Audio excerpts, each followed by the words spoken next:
Coming up, expanding opportunities for Alaska Native students in STEM. And we'll have more on the Native candidates running for Alaska's House seat.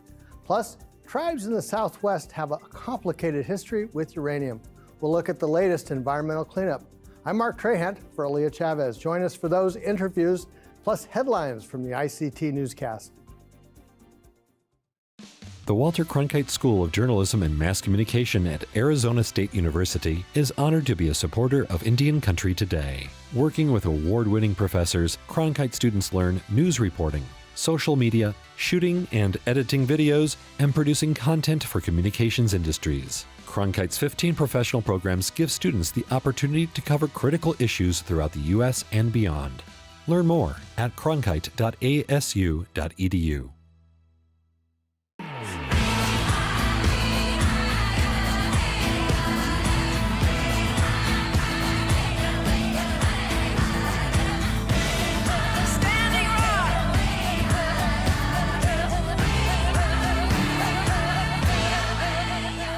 This is the ICT Newscast with Aaliyah Chavez. Thank you for joining us. I'm Mark Trahant. Aaliyah Chavez is away.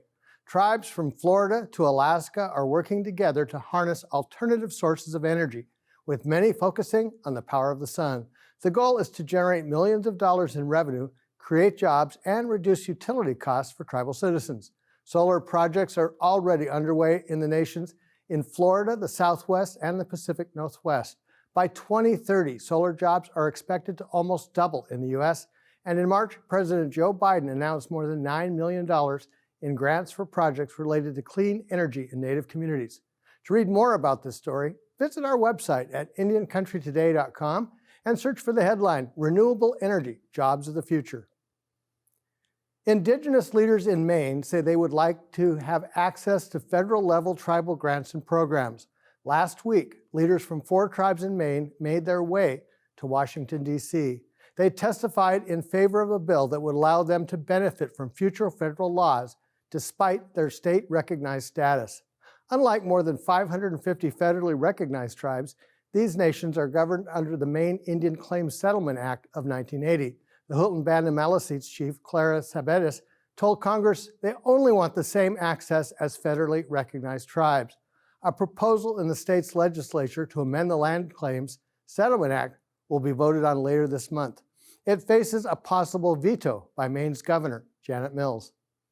In Australia, trail walking in Tasmania's remote southwest wilderness is increasing in popularity, but a proposal for a guided walk to attract more people is in an area where Aboriginal people consider sacred.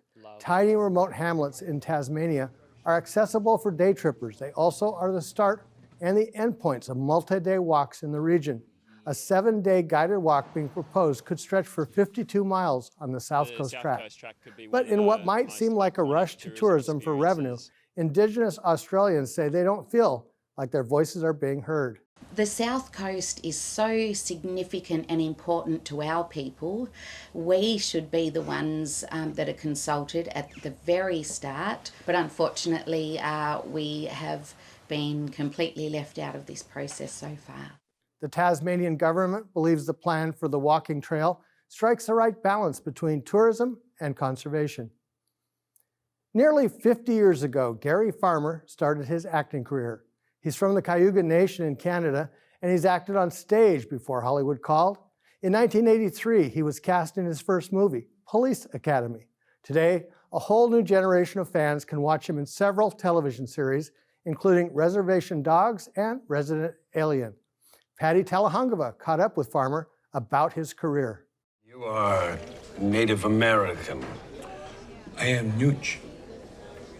What is Nooch? It means the people. Gary Farmer plays Dan Twelvetrees, the owner of a cafe whose daughter befriends the alien. And we've always, as Indigenous people, I feel like we've accepted the unknown. We were trained to accept the unknown, not to try and always find the answer, you know. He says in his career, his characters have given voice to Native peoples, and he's also happy to be an elder on this set. You know how the young are the stars in Reservation Dogs, and you know, the generation older is the creatives in terms of directing and writing and producing. And, they're utilizing us to work with the young as kind of the senior actors. So Farmer has seen Hollywood slowly change through the decades, and he likes this new generation of Native actors. they're all being dressed by high fashion now, and it's kind of fun to watch. Unlike Reservation Dogs, Resident Alien isn't about Indigenous people, but to be clear, it has a good dose of Native humor. It's like every time I leave the city and come back to the res, they gotta invite everybody over. And he says he has one wish for the show. I'd love to take Harry. I got this concept in my head of Harry dancing the intertribals, at our Ute powwow. In Phoenix, Patty Thalohungva, ICT News. Gary Farmer is also in the HBO Max series Our Flag Means Death, which premiered in March. It's a comedy loosely based on a real-life pirate. And those are the headlines for the ICT Newscast. Coming up, we're taking a close look at the latest proposal dealing with the cleanup of uranium in tribal lands. But first, John Tsoda joins us with a look at some of the candidates running for Alaska's vacant House seat. Stay tuned.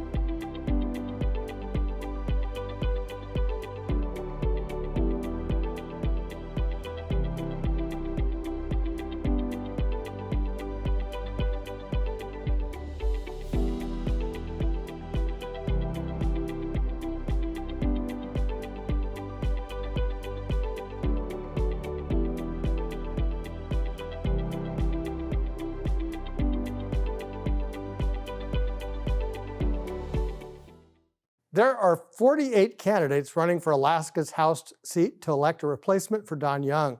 The primary is June 11th. Candidates range from former Governor Sarah Palin to 4 Alaska Native candidates. Let's tap into a lot of the conversations going on in political circles. Joining us now is our regular contributor, John Tsoda III. He's a former senior counselor to the Secretary of the Interior and Principal Deputy Assistant Secretary of Indian Affairs. For context, there are 4 Alaska Native candidates: Laurel Foster Cupik, Emil Nati, who's Athabascan, Mary Peltola Yupik, and Tara Sweeney Inupiat. 2 other Alaska Natives have run for that seat previously: former State Senator Georgiana Lincoln, Athabascan, and Diane Benson Tlingit. John, this is quite a list of candidates. I don't think I've ever seen 4 Native candidates in a primary ever before in the history of this country. No, it's great, right? But of course, Alaska has so many Native folks that, it shouldn't be, I guess, in this environment, shouldn't be unexpected. With the new system they have, a rank system, the political parties are not putting forward the candidates. So, it opens up to a lot of folks to put their name in the hat and see if they can, come through the primary. What's interesting to me is that in a normal political environment, your former colleague, Tara Sweeney, would be the natural. She was chairman of Don Young's reelection committee. She had worked in an administration. This would just be kind of a handoff.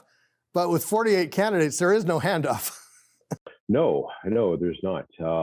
It is interesting. Of course, Alaska is not only geographically huge, but that means then there's a wide range of folks that live there and have lived there forever. Native folks, folks that have been there since, almost since we acquired it from Russia, and then other folks who have moved up over the decades. And they have a lot of different views. It's a very diverse population.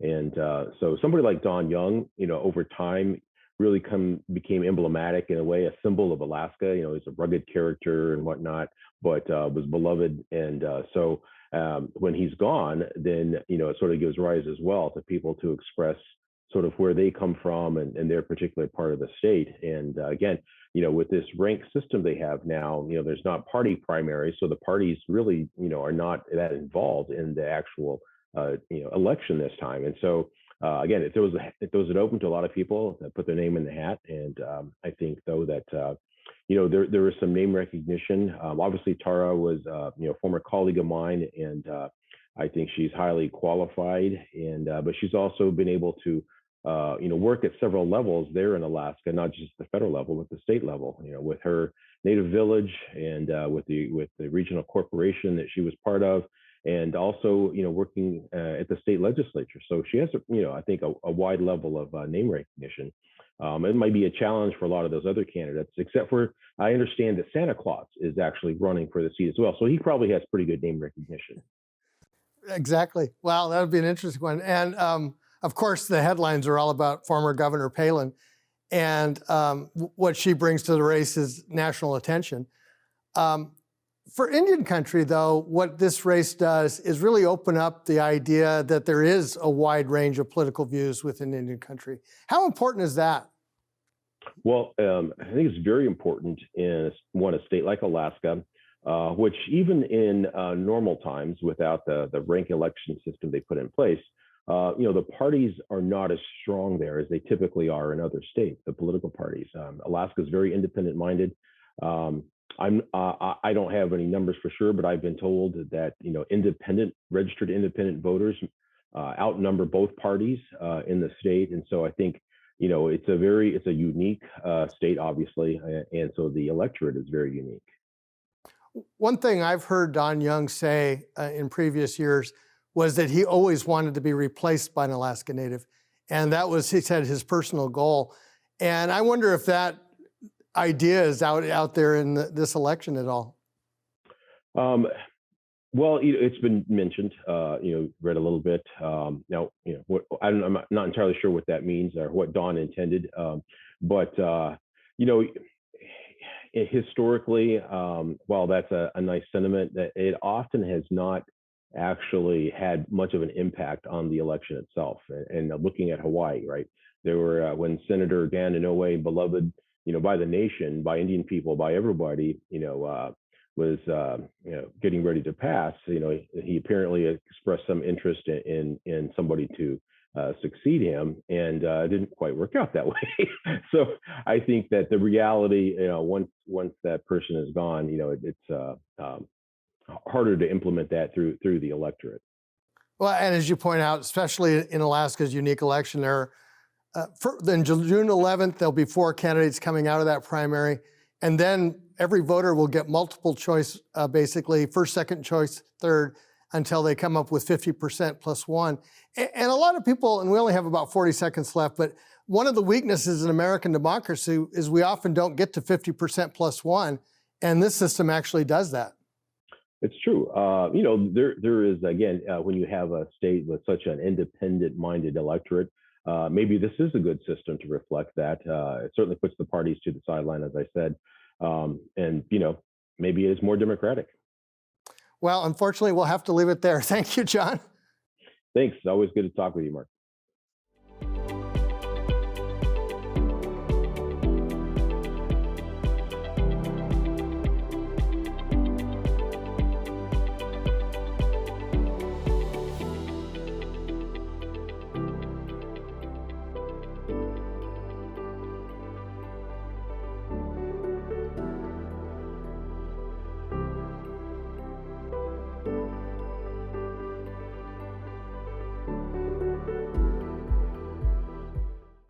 Investing in young people. The Alaska Native Science and Engineering Program was given $5 million last month.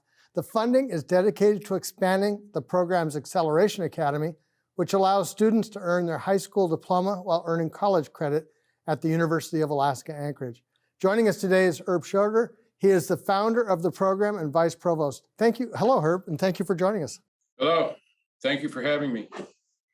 So this has been one of the most remarkable programs, I think, anywhere. Maybe tell our viewers about what you've been doing these last few years and what the results are. Yeah, so we actually started Dancip in 1995 in response to very low participation rates for Alaska Native scientists and engineers in the professional community. And since 1995, we've grown into this sequential model where we begin working with kids as early as kindergarten, all the way through the PhD. And there's thousands of kids involved right now from hundreds of communities all across Alaska. And the money that we just got that you guys mentioned, the $5 million is to help us expand a piece of what we do called the Acceleration Academy, which is for kids from 9th through 12th grade. And students who start in 9th grade with us in Acceleration have their Bachelor of Science degree 5 years later. So we have 18-year-old students graduating with BS degrees in science and math and engineering and other disciplines too.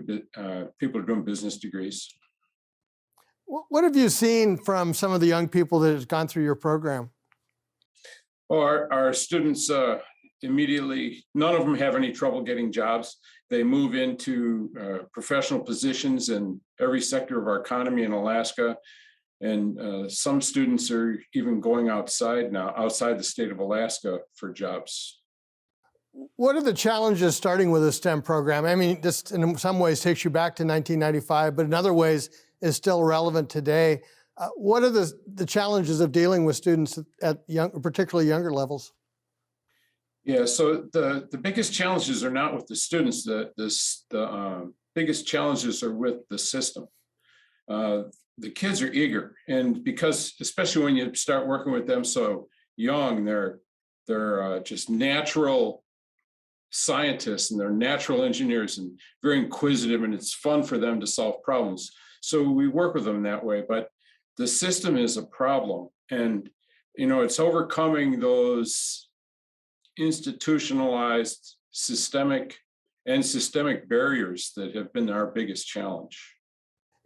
Now, in your track record, now that you have success stories, do those folks go back to the same community and work with younger people?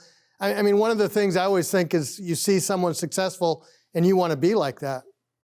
Right. So in some cases, yes. Some of the kids come from villages that are so small. There's 100 kids in the village, and it's disconnected from the road system, so there's no economic opportunities there. But those students do go and work in those communities through agencies like the Alaska Native Tribal Health Consortium, who does sewer and water and public health out there in the rural communities. Most of the students end up working in the urban centers.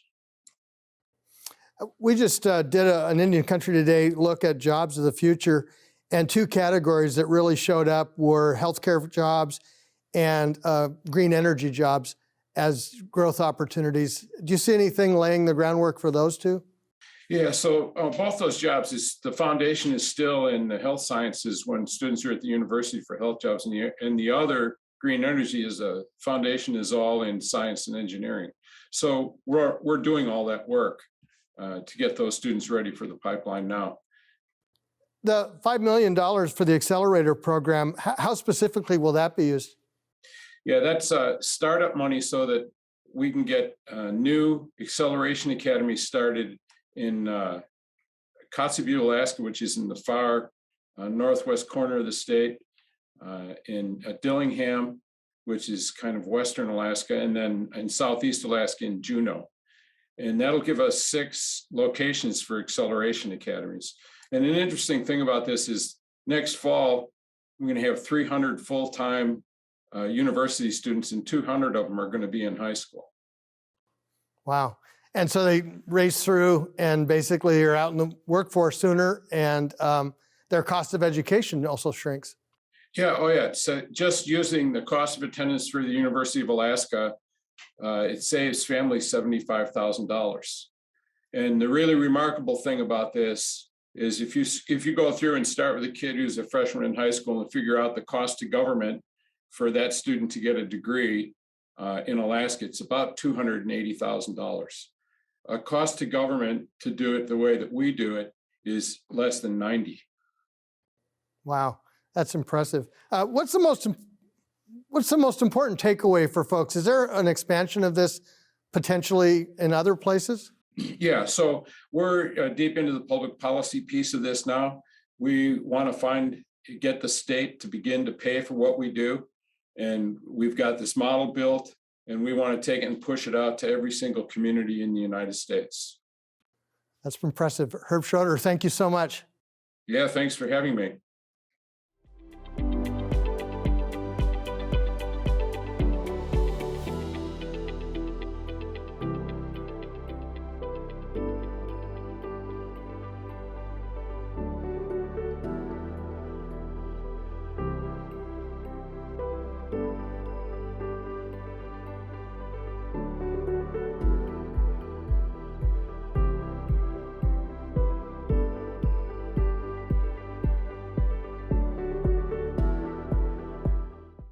A special report at the Crossroads is produced by Indian Country Today, the Institute for Nonprofit News, and 9 partners. One story features the cleanup of abandoned, decades-old uranium mines in tribal lands, and it's stirring a demand for workers. Marjorie Childress is the managing editor for New Mexico In Depth. She joins the show today to talk more about Indigenous peoples, complicated history, and future with uranium. Welcome to the show, Marjorie. Hi, Mark. Thanks for having me. Start by explaining kind of the arc of uranium mining in Indigenous communities. Yes. Uranium mining started in this region in the, I would say, late 40s, or really the 1950s. And it was during a period where the federal government needed uranium, and the federal government basically guaranteed a price for uranium ore. And it led to an explosion of uranium mining in the Southwest.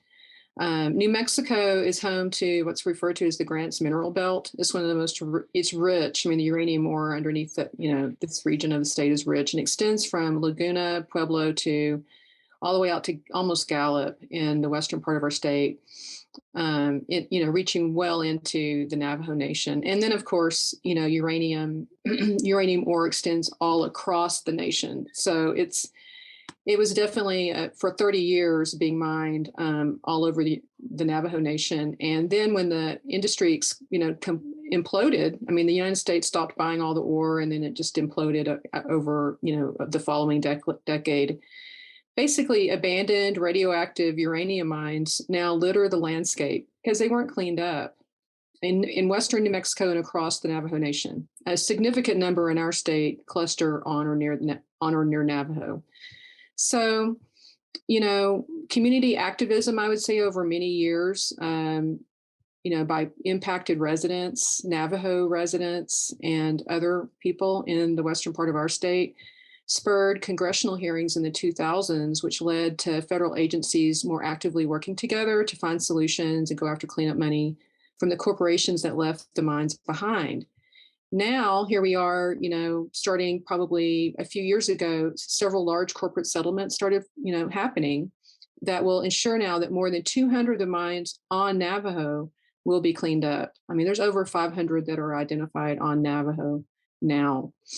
So I described this to get across just how long it's taken. And now, as money begins to flow, we're looking at many more years designing and executing cleanup plans, which is where this jobs question comes in. Well, that's funny because you think of the arc of mining and people think about the beginning of the process as being where the jobs are.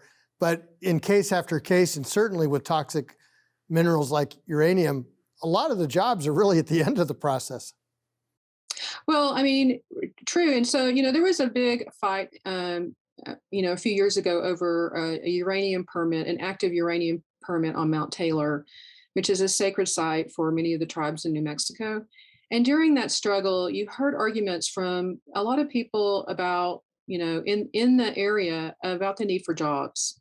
And one of the advocates said, why don't we instead focus on jobs cleaning up the mess that was left behind? There's got to be a lot of jobs in just cleaning up all of these mines before we start talking about resuming uranium mining. Because it's, the uranium, it's been really catastrophic to the health and well-being of the families that live around, this contamination. So that led to a really influential study in New Mexico by the Bureau of Business and Economic Research at the University of New Mexico about the idea was to look at the economic development potential of reclamation. And it found that for every $1 billion invested in mine cleanup, because it is very expensive what we're talking about, could generate 1,000 jobs over a decade.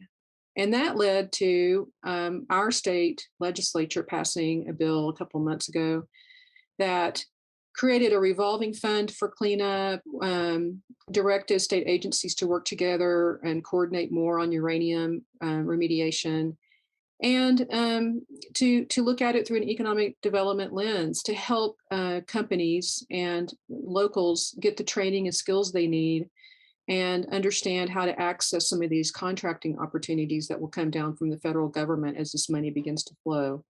One of the challenges when we have about a minute left is that there's a lack of trust because some of us was almost willful ignorance about the science and how devastating some of these materials could be. Is there enough trust to build on that future of remediation? Well, I think there could be, and I think this is one of the big issues. I mean, so there's also, for the jobs question, we also have to think about who designs these cleanup plans. And, right now, the first big mine that's being cleaned up is the Northeast Church Rock mine.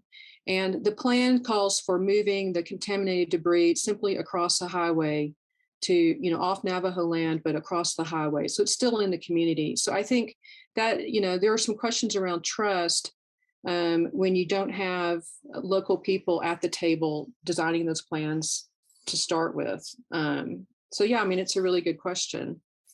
Well, we have to leave it there. Thank you so much, Marjorie. Thank you, Mark. And that's a slice of our Indigenous world. For more news, visit IndianCountryToday.com. From all of us in the newsroom, stay safe, my relatives. I'm Mark Trahant, filling in today for Aaliyah Chavez. Sometimes you got to take a stand just because you know you can. Oh, you got to run, you got to run.